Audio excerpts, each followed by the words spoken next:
Hey, this is Brooks, Operations Director of Asian Efficiency, where we help people become more productive at work and at life.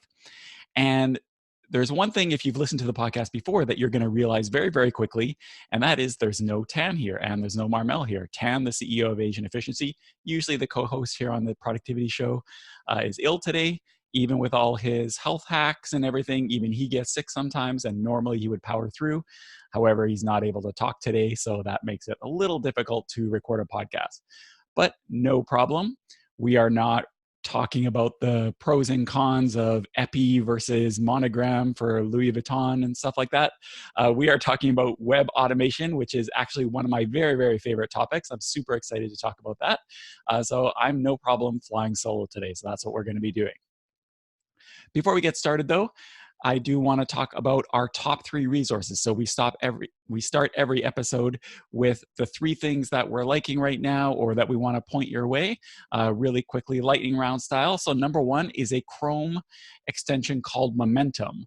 And this is actually something I learned from Tan years and years and years and years ago, way before I joined AE.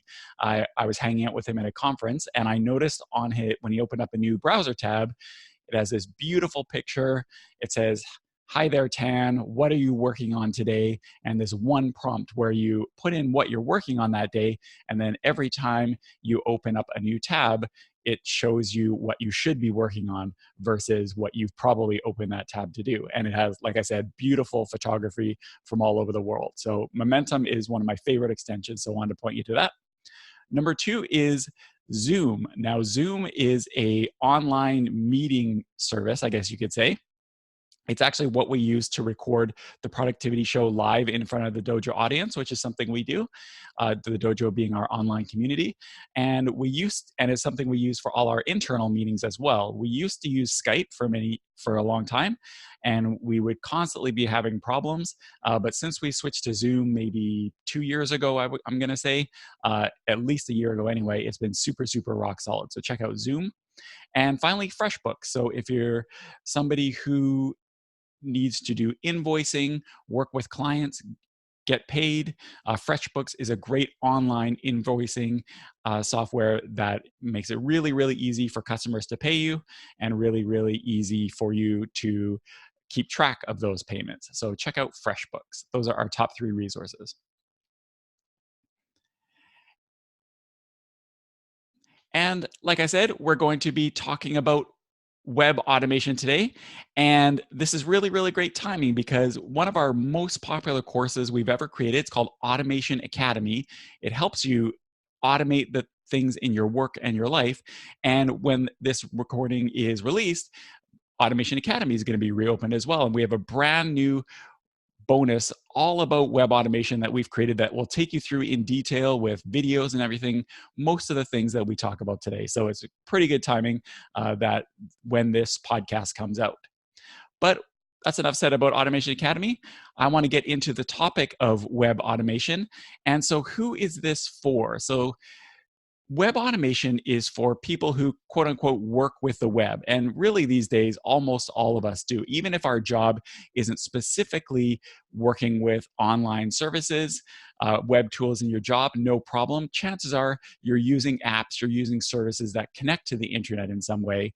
And even if you don't work with any of those, no problem. We're going to share some handy browser tools that we think you'll love as well. Because more and more of what we use to get our work done is web-based. So you want to save time and be more efficient with the tools that you use. And your web browser is got to be at least one of your top 3 most used app if you really, really think about it. You probably have some tools that you use at home and work, like task managers, calendars, spreadsheets, even fun websites and tools. You can make them all work together seamlessly using the web automation tools that we're going to be going through in this episode. So let's get started. What is web automation? So what do we mean by web automation in the first place? Well, web automation, to us anyway, lets you save time by automating those online activities that you do and connecting web services together like Lego blocks. So some simple examples, maybe you do a post on Instagram and it automatically posts it to Twitter as well. You don't need to go and manually do that. Or maybe somebody pays an invoice and you get a notification in Slack about it. Or you could do something even advanced. So you could have somebody fill out a form, then it adds that data to your CRM, and then it puts it in a Google Sheet and then sends you a text message about it. That's an extreme example, but that's the sort of things that you can do with web automation. It can be super, super simple, but it can be super, super complex and powerful as well. And so today I'm going to talk about two types of web automation. Number one are browser tools that will make your web experience better and more efficient. So even if you don't use any of these web automation services that we're going to be talking about a bit later, I'm going to share some of our favorite browser extensions, browser tools that we use to kind of customize and tweak our browser to get work done more efficiently. So that's number one. And then number two, we're going to talk about web automation services, including free ones that'll help you connect the other web services that you use together and make them work together seamlessly and more efficiently. I should say. So that's what we're going to be talking about today. And I am going to start with browser tools.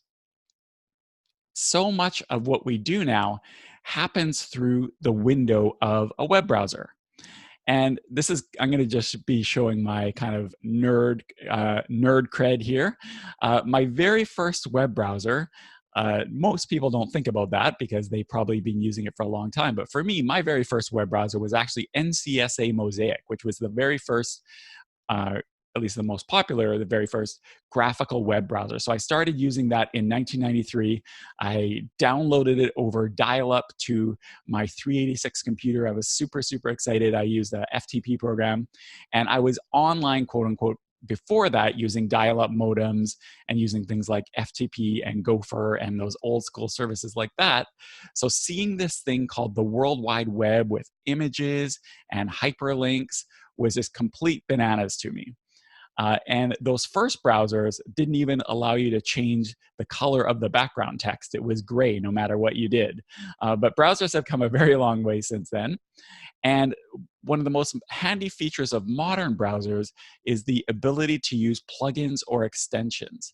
And those are little programs that you can install in your browser, whether it's Firefox, whether it's Chrome, whether it's Safari, that will let you customize your browser and also extend the functionality.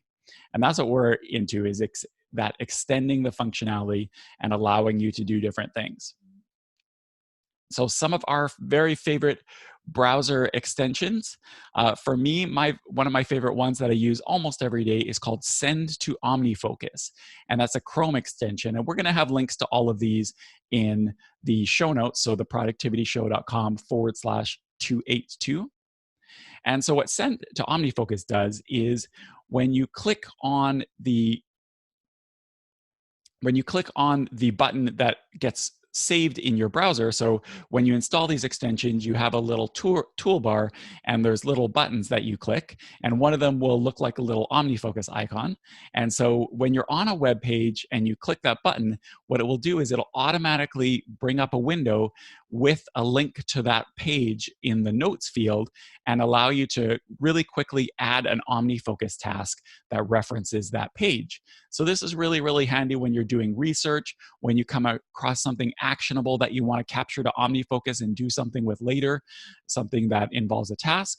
It can also be really, really handy if you use webmail as well. So for example, if you use Gmail and you use it through a web browser, not a mail program, it makes it really easy to capture email messages to OmniFocus, and then you can take action on that later. So Send to OmniFocus is a Chrome extension that I use all the time. Another extension that I like that I don't use all the time, but it does come in really, really handy when I need it, is called OneTab, and it's available for Chrome or for Firefox.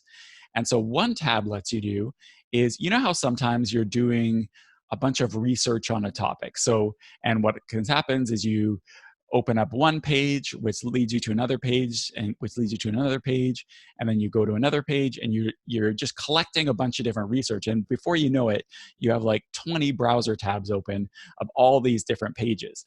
And maybe you get interrupted, or maybe your focus block is over and you need to go on to doing something else, but you have all these browser tabs open and that you want to save. Well, what one tab lets you do is, like the name implies, what it will do is when you have your browser tabs open and you click the one tab button in your browser, what it will do is it will make one page with links to all of the open tabs that you have that you can then go back and reference later. So again, I don't use this extension every day. I don't even use it every month. But in those periods where I'm doing heavy research and looking up a lot of different things, it can be really, really handy to keep my research and all the tabs and research organized when I'm doing it. So that's number two, one tab. And a third extension that I want to highlight, and this is full disclosure, they have been a sponsor of the Productivity Show before. I don't believe they're a sponsor of this episode, but I do want to give them a shout out, and that is Grammarly. The Grammarly browser plugin is really, really handy because when you're in a writing window in your browser, so maybe that's an email message, maybe that's a document, maybe it's a comment in a comment box or something like that. What the Grammarly web extension will do is it will watch the stuff that you're typing, and then if there's spelling errors, grammar errors, if you're a Grammarly premium member, if there's corrections you want to do, it will highlight those in the browser so that you can very easily go and make those changes to improve your writing. So I have the Grammarly browser plugin turned on pretty much all the time, and I really, really find it handy. So those are three browser tools that I really, really like. I asked Tan, since he wasn't going to be here today, I asked Tan for some of his examples of browser tabs that he loves. And so I'm just going to go through Tan's list as well, because most of these are things I use as well. So Tan's number one recommendation is 1Password. So we've talked about 1Password a lot on the podcast. And what that is an app that allows you securely hold all your passwords and keep them behind one complex password so that you avoid reusing passwords, everything's securely stored, and everything's accessible on any device that you have. Where it comes into play with web automation is that it's this really handy feature that when you go to a web page and you have a login saved for that web page, it will automatically let you fill it in either automatically or with one keystroke. It'll fill it in from your browser and log you in. So 1Password is a really, really handy way to store all of your logins without having to have them saved in a browser, which is super great for security. That's number one, 1Password. Number two, Tan's number two recommendation is Evernote, the Evernote web clipper. So again, we've talked about Evernote on the podcast before. We recently did an episode with Stacy Harmon all about Evernote, and I'll drop a link to that in the show notes to this episode as well, because that was a really popular episode. Where it comes into play with web automation is Evernote gives you what's called a web clipper. And I actually think this is the best web clipper of any tool, any similar tool out there. The Evernote web clipper is fantastic. So what it lets you do is when you are on a web page, what you do is you click the Evernote button that's in the plugins bar of your browser. And what it will do is it will look at the page and capture the information. If you're reading an article, for example, what it can do is it can just grab the text of the article, get rid of all of the ads and menus and all the stuff you don't care about, just pull out the text from the article and then save that to Evernote. But it will also let you capture full web pages if you want, or you can annotate and mark up things that you capture. It's a really, really powerful tool for capturing information from the web and saving it to Evernote. So I'm a big fan of the Evernote web clipper, and Tan is as well. Tan's third recommendation for browser tools is called Pocket. And I personally do not use Pocket. I do use a similar service called Instapaper, but for this purpose, it's basically the same thing, which is kind of similar to Evernote actually, in that if you're on something that you want to read later, like maybe you come across an article, but you just don't have time to read it now, you want to be in a more focused environment, for example, or you want to save things for your commute to read on your commute, something like that. What Pocket and Instapaper will let you do is when you're on an article or something you want to read, you click one button and again, it will strip out everything that you don't care about and only focus on the text that you want to read. And then it will save it to your read later service. So that later you can fire up the Pocket or Instapaper app, and all the articles that you saved will be nicely saved there, ready for you to read later, as the name implies.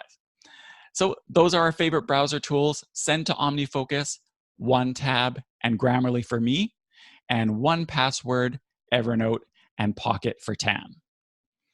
So even if you don't do anything else as far as web automation that I'm about to talk about, look into some of the popular browser tools in either the Chrome Web Store, the Safari App Store, or the Firefox extension plugin store as well, and find a handy extension. Look at the popular ones, and you'll definitely have a better browsing experience using plugins and extensions.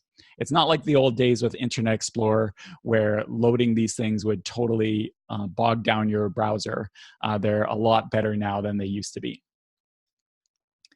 So that's category number one of web automation, browser tools. I'm going to roll on to category number two, which is a web automation service. And this can be something difficult for people sometimes to get their head around, what these web automation services actually are, because you hear about these tools and you hear about tools on your computer like Hazel or Alfred, and people aren't really sure what does what. So hopefully this episode will help break that down for you. So what a web automation service is it's a web service that lets you connect two or more of your favorite web tools, so that when something happens in one place, in one tool, it makes something happen in another.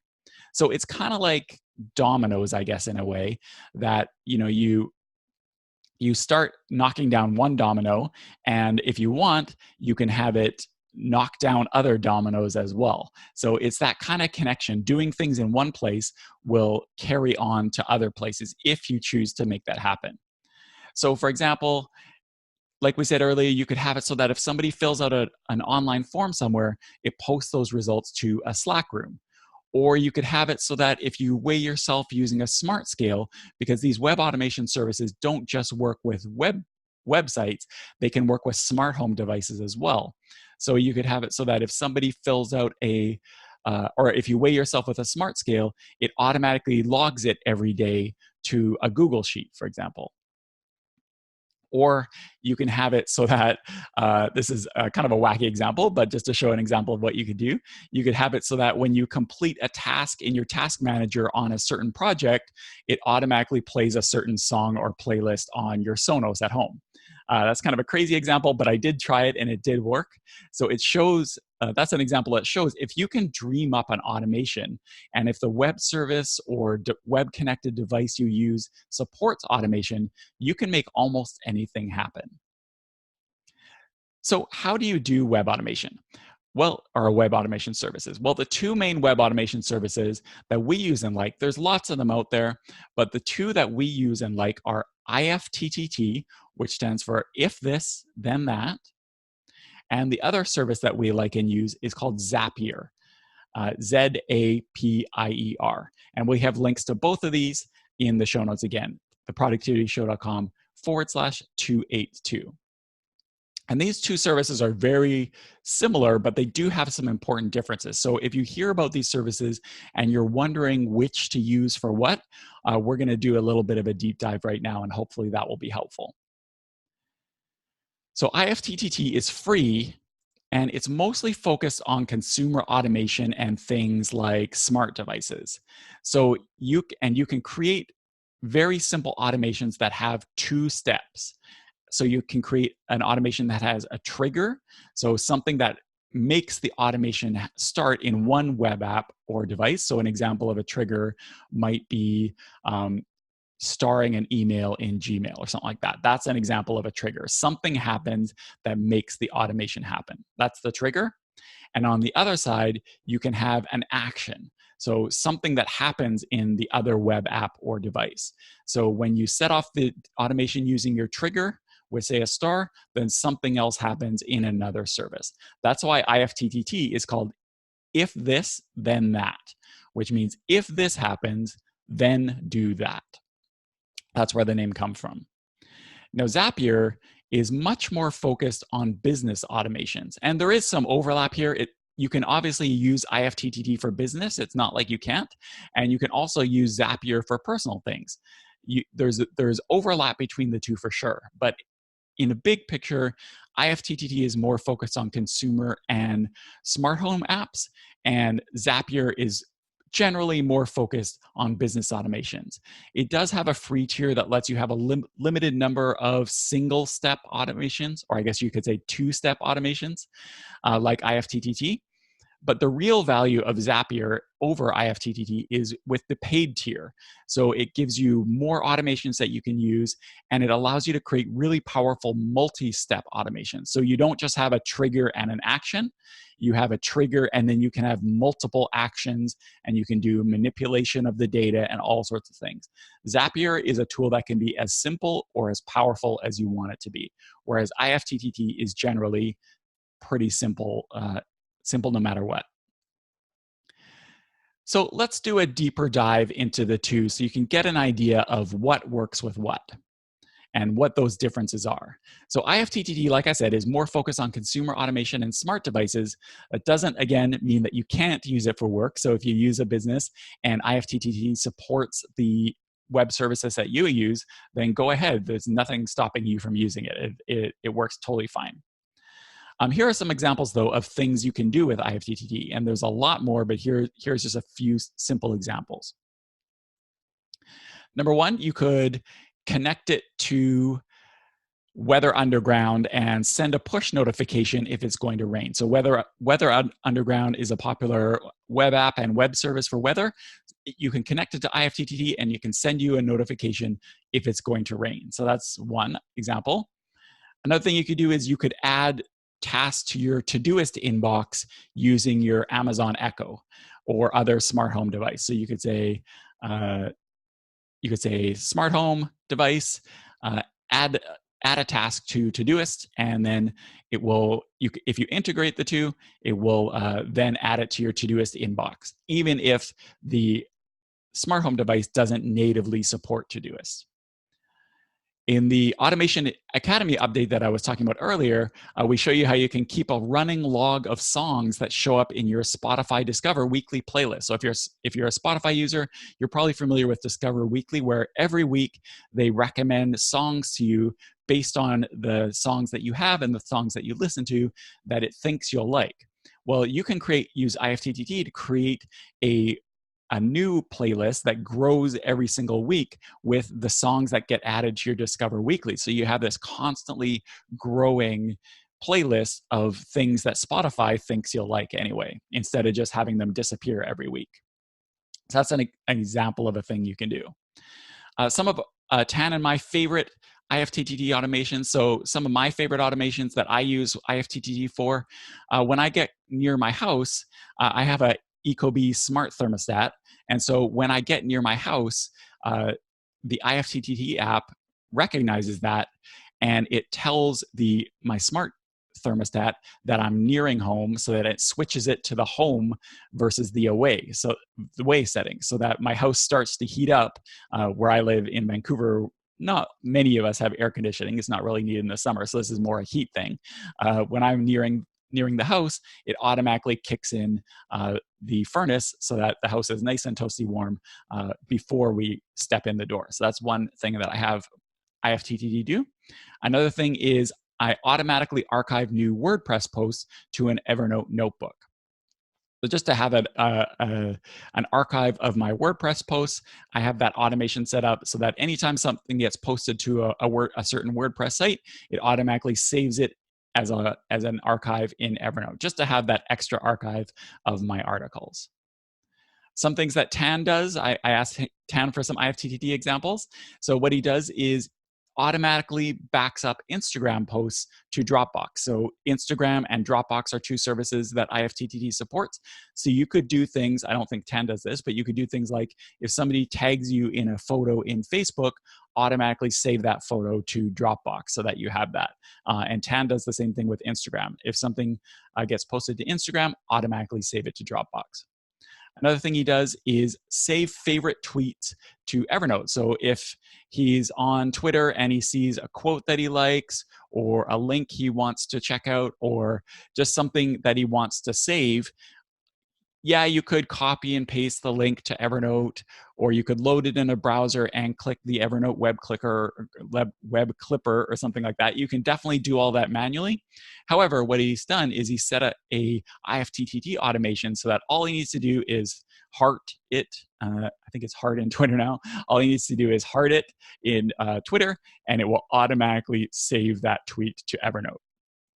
So really, really handy. And that kind of shows you the example of what I'm talking about with the building blocks, the Lego blocks with these web automation tools. You're doing something in one place and it's causing something else to happen in another place, even if there's no formal integration between the two services. These web automation services like IFTTT and Zapier, sorry. Zapier is the correct pronunciation, but I've had a habit of calling it Zapier sometimes. Zapier, so IFTT and Zapier, it shows you the example of how these can bridge those two services that otherwise don't have a formal integration. So that's IFTTT. So doing a little bit of a deep dive into Zapier now, we actually pay for Zapier at Agent Efficiency because it saves us so much time and effort. We're big Zapier fans here, and that's kind of what led to digging into the web automation topic in the first place. Nice thing about Zapier is it supports a huge amount of work-related apps like Google Sheets, Gmail, Slack, Trello, Airtable, HubSpot, Asana, Stripe, Excel, Office 365.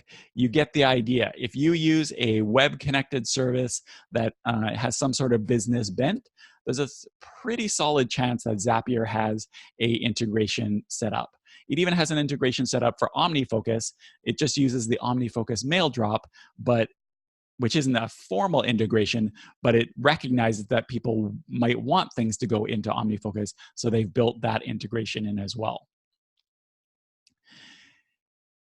It can be overwhelming when you're trying to set things up the first time. I think they make it as easy as possible, but when you go to the Zapier website and you want to create your first automation, it can seem a little overwhelming. So the easiest way to get started is to go to Zapier's website, so zapier.com, and again, we'll have a link in the show notes, and then click on the Explore button up at the top. So at the top of the site, there's a link that says Explore. And what you can do when you go to that page is you can just select the web applications that you use. Like, let's say you're a Slack, Trello, and Stripe user. You just click those in the list of supported applications, and then it will narrow it down to sample automations that you can create with just one or two clicks. So some examples of things you can do with Zapier: you can make it so that if you star an email in Gmail, it automatically creates a card in Trello with a link back to that email. So that's a handy feature, is having that link back so that when you're taking action on something, you can go back to the source material. And you can do that using Zapier with an integration with Gmail and Trello. You could make it so that when a Google Calendar event is coming up, it automatically creates a Todoist task the day before to prepare for it.